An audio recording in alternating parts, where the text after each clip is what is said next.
प्रदोष नृत्य। एक बार की बात है, नटराज भगवान शिव के तांडव नृत्य में सम्मिलित होने के लिए समस्त देवगण रजतगिरी कैलाश पर उपस्थित हुए।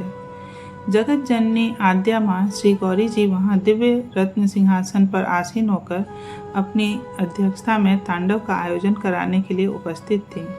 देवर्षि नारद जी भी उस नृत्य कार्यक्रम में सम्मिलित होने के लिए लोकों का परिभ्रमण करते हुए वहाँ आ पहुँचे।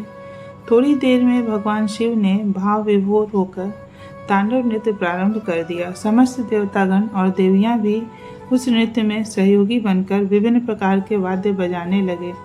पद्मासना माँ सरस्वती जी वीणा वादन करने लगी, विष्णु भगवान मृदंग बजाने लगे, देवराज इंद्र वंशी बजाने लगे, ब्रह्मा जी हाथ से ताल देने लगे और लक्ष्मी जी गायन करने लगी तथा अन्य देवगण अप्सराएं आदि भाव विवल होकर भगवान शिव के चतुर्दिक खड़े होकर उनकी स्तुति में तल्लीन हो गए।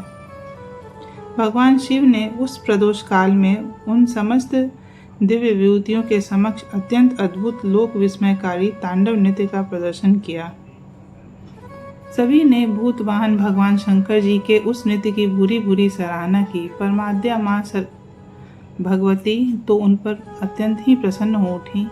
उन्होंने शिव जी से कहा, भगवान, आज आपके इस नृत्य ने मुझे बड़ा आनंद हुआ है। मैं चाहती हूँ कि आप आज मुझसे कोई वर प्राप्त करें। उनकी बातें सुनकर लोक हितकारी वासुदेव भगवान शिव ने नारद जी की प्रेरणा से कहा, हे देवी, इस तांडव नृत्य के जिस आनंद से आप देवगण तथा अन्य दिव्य योनियों के प्राणी विह्वल हो रहे हैं, उस आनंद से पृथ्वी के सारे प्राणी वंचित रह जाते हैं। हमारे भक्तों को भी यह सुख प्राप्त नहीं हो पाता। अतः आप ऐसा करिए कि भक्तों को भी यह सुख प्राप्त दर्शन हो सके। भगवान शिव की बात सुनकर तत्क्षण श्री आद्या भुवनेश्वरी महाकाली ने समस्त देवताओं को विभिन्न रूपों में पृथ्वी पर अवतार लेने का आदेश दिया। स्वयं वह भगवान श्याम सुंदर श्री कृष्ण का अवतार लेकर वृंदावन धाम में पधारी। भगवान श्री शिव जी ने ब्रज में श्री राधा के रूप में अवतार ग्रहण किया। यहाँ इन दोनों ने मिलकर देव दुर्लभ अलौकिक रास नृत्य का आयोजन किया। भगवान शिव की नटराज उपाधि यहाँ भगवान श्री कृष्ण को प्राप्त हुई।